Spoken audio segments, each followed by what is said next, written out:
કેન્દ્ર સરકારમાં આરોગ્ય પ્રધાન રહેલા મનસુખભાઈ માંડવિયાને પોરબંદર બેઠક પર ભાજપના ઉમેદવાર જાહેર કરાયા બાદ તેઓ યાત્રાધામ વીરપુરમાં જલારામ બાપાના દર્શન કરીને ખોડલધામ સુધી પદયાત્રા યોજી હતી। જેતપુર ખાતે ગતરોજ ભાજપના કાર્યકરોને સંબોધ્યા બાદ કેન્દ્રીય મંત્રી અને પોરબંદર લોકસભાના ઉમેદવાર યાત્રાધામ વીરપુર પહોંચ્યા હતા, જ્યાં મંદિરે જલારામ બાપાના દર્શન કરી વીરપુરથી ખોડલધામ સુધીની પદયાત્રા આરંભી હતી।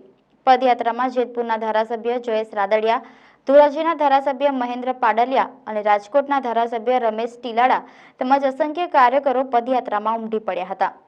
પદયાત્રા ખોડલધામ પહોંચ્યા બાદ ખોડલધામના ચેરમેન નરેશ પટેલ દ્વારા મનસુખ માંડવિયાનું સ્વાગત કર્યું હતું અને મનસુખ માંડવિયા માં ખોડલના દર્શન કર્યા હતા અને મીડિયા સાથેની વાતચીતમાં જણાવ્યું હતું કે 2 દિવસના પ્રવાસ દરમિયાન જનતાનો ઉત્સાહ જોઈને વિશ્વાસ દ્રઢ થયો છે, તેમજ જનતાની સમસ્યાના પ્રશ્નોનો પણ ઉકેલ લાવીશું।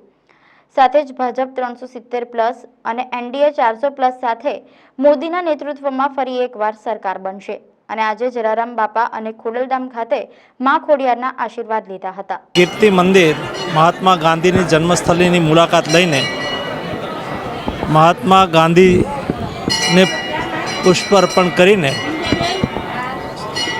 મેં મારી યાત્રાનો પ્રારંભ કર્યો છે।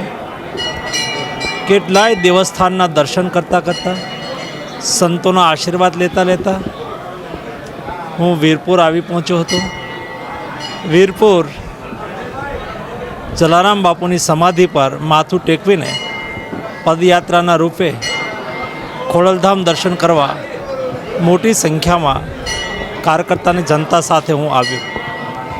મારા 2 દિવસના પ્રવાસ દરમિયાન જનતાનું જે સમર્થન મેં જોયું, જનતાનો ઉત્સાહ જોયો, મોદીજી પ્રત્યેની શ્રદ્ધા જોઈ, એનાથી મારો વિશ્વાસ દૃઢ થઈ રહ્યો છે।